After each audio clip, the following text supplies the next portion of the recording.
వీక్షకులందరికీ నమస్కారం. ఆంధ్రుల రాజధాని అమరావతి మునిగిపోయిందంటూ బ్లూ మీడియా విచిత్రమైన వీడియోలన్నీ సోషల్ మీడియాలో ప్రచారంలో తీసుకొచ్చింది. రెండు తెలుగు రాష్ట్రాల్లో గడిచిన 48 గంటల్లో రికార్డు స్థాయిలో వర్షాలు నమోదయ్యాయి. ముఖ్యంగా ఉమ్మడి గుంటూరు జిల్లాలో, కృష్ణా జిల్లాలో 25 సెంటీమీటర్ల పైగా వర్షపాతం నమోదైంది. దీంతో వాగులు వంకలు అన్ని పొంగి ప్రవహిస్తున్నాయి. జాతీయ రహదారి, కోల్కతా చెన్నై జాతీయ రహదారి, ఏదైతే విజయవాడ గుంటూరు మధ్యలో నుంచి వెళ్లే జాతీయ రహదారి, కాజా టోల్ ప్లాజా వద్ద రోడ్డు మీదుగా వార నీరు వెళ్తా ఉంది. ఇక మచిలీపట్నం, విజయవాడ, పూణే ఏదైతే జాతీయ రహదారి ఉందో ఆ జాతీయ రహదారి ఇబ్రహీంపట్నం సమీపంలో, జూపేట సమీపంలో జాతీయ రహదారి మీదగా వరద వెళ్తా ఉంది. ఇంత భారీ వర్షం కురిసింది.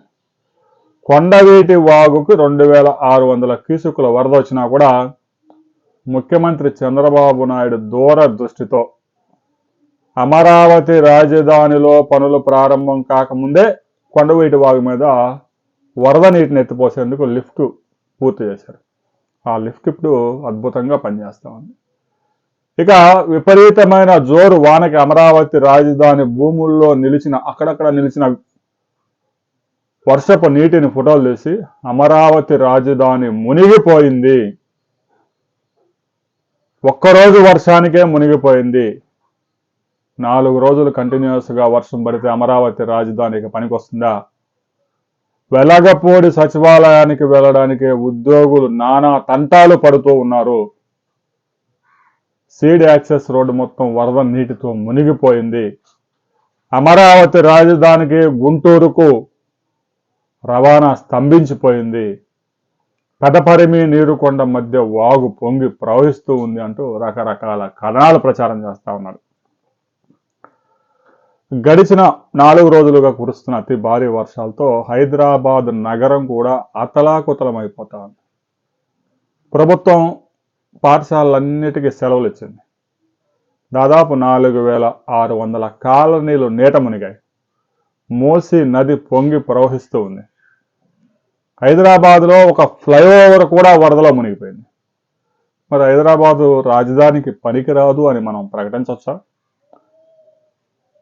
ఇక తాజాగా కురిసిన వర్షాలతో నల్గొండ, ఖమ్మం జిల్లాలు అతలాకుతలమైపోయాయి.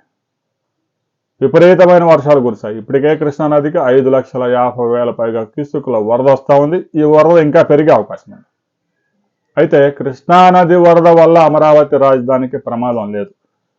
ఎందుకంటే గత ఏడాది మనం చూసాం, 11,50,000 క్యూసెక్కుల వరద వచ్చినప్పుడే ముఖ్యమంత్రి చంద్రబాబు నాయుడు నివాసం ఉంటున్న ఉండవల్లి నివాసంలో కూడా నీళ్ళు రాలేదు. కరకట్టకి లోపల వైపు, కృష్ణానది వైపు ఉన్న సీఎం నివాసంలో కూడా నీరు రాల. ఇప్పుడు కేవలం 5,50,000 క్యూసెక్కులు వస్తుంది. మహా అయితే 8 లక్షల క్యూసెక్కుల దాకా పెరగచ్చు. అయితే కొండవీటి వాగు, పాలవాగు, ఎర్రవాగు, ఈ వాగులు ఉధృతంగా ప్రవహిస్తే అమరావతి రాజధానిలో ముంపు వచ్చే అవకాశం ఉంది. కొండవీటి వాగు మీద ఇప్పటికే ఒక లిఫ్ట్ ఇరిగేషన్ సిద్ధమైంది. ఇక గ్రావిటీ కెనాల్, 8 కిలోమీటర్ల కెనాల్, 45 అడుగుల లోతుతో ఆ నీటిని అమరావతి రాజధానిలో వచ్చే ఈ వర్షపు నీరు మొత్తాన్ని ఎత్తి లిఫ్ట్ చేసి కృష్ణానదిలోకి లిఫ్ట్ చేసేందుకు ఒక భారీ లిఫ్ట్ ఇరిగేషన్ ప్రాజెక్టు కూడా రాబోతా ఉంది. ఈలోగానే బ్లూ మీడియా ఎక్కడ వర్షపు నీరు నిలిచినా ఫోటోలు తీసి రాజధాని అమరావతి అంటూ అతికించి, ఎక్కడో ఛత్తీస్గఢ్, బీహార్లో వచ్చిన వరదలను కూడా అమరావతి రాజధానికి ఆపాదిస్తున్నారు. ప్రభుత్వం అధికారులు, సిఆర్డీ అధికారులు గమనించాలి. సోషల్ మీడియాలో అమరావతి రాజధానిపై దుష్ప్రచారం చేస్తున్న వారి మీద కనుక చర్యలు తీసుకోకపోతే అమరావతి రాజధాని శుభ్రంగా మునిగిపోయింది, భవిష్యత్తులో ఇక్కడ బిల్డింగులు నిర్మించినా కూడా కూలిపోతాయని ప్రచారం చేస్తారు. ఇప్పటికైనా ప్రభుత్వం చర్యలు తీసుకోవాలి. అమరావతి రాజధాని మీద అసలు అక్కడ ఏం జరుగుతూ ఉందనే మీద ప్రత్యక్షంగా కొంతమంది డ్రోన్ కెమెరాస్తో విజువల్స్ తీసి పెట్టారు. అతి భారీ వర్షాలు నమోదు కావడం వల్ల పొలాల్లో కొంచెం నీరు నిలిచాయి. వర్షాలు ఆగిపోతే 3 రోజుల తర్వాత చుక్క నీరు కూడా అక్కడ ఉండదు. మరొకసారి ఇంకా ఐకానిక్ టవర్స్ మునిగిపోయాయి, పనులు నిలిచిపోయాయి అని ప్రచారం చేస్తారు. వర్షం కురిసేటప్పుడు కంటిన్యూగా వర్షం పడుతుంటే పనులు ఎక్కడైనా ఆపుతారు. హైదరాబాద్లో అయినా ఆపుతారు, ఢిల్లీలో అయినా ఆపుతారు. వర్షాలు పోగానే మరలా పనులు ప్రారంభించుకుంటారు. అమరావతి రాజధాని ఇంకా వరద మునిగిపోయింది, ఇంక పనికిరాదు. చంద్రబాబు నాయుడు చేతులు ఎత్తేశాడు, నారాయణ కూడా చేతులు ఎత్తేశాడని కూడా రాసే ప్రమాదం ఉంది. బ్లూ మీడియా దుష్ప్రచారం మీద సిఆర్డీ అధికారులు, ప్రభుత్వం చర్యలు తీసుకోవాలి.